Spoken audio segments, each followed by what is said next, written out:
Utah legislators voted to ignore new federal protections for transgender students last Wednesday.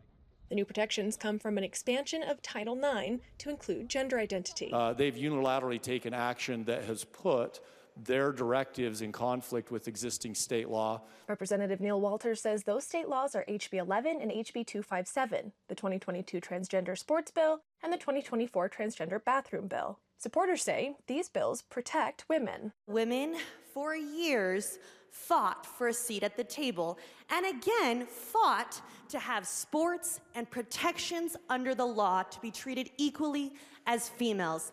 Meanwhile, outside, activists protested the vote. It's quite ironic to them, see that they are now insisting after all of these years of removing such funding for feminist-led initiatives that they are now somehow protecting cis women.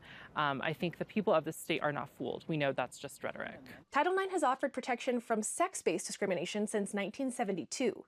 The expansion of it, that the Utah legislature voted to ignore, would require public schools to allow transgender students to use facilities that align with their gender identity.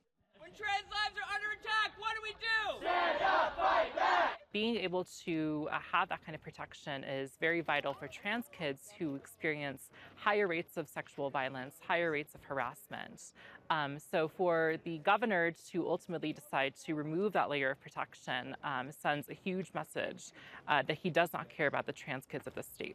Earlier this year, lawmakers passed the Utah Constitutional Sovereignty Act, which means that the legislature can basically ignore any federal rules that they think are unconstitutional, unless a court orders them to comply. Aren't these kids just as worthy of health, safety, and well-being?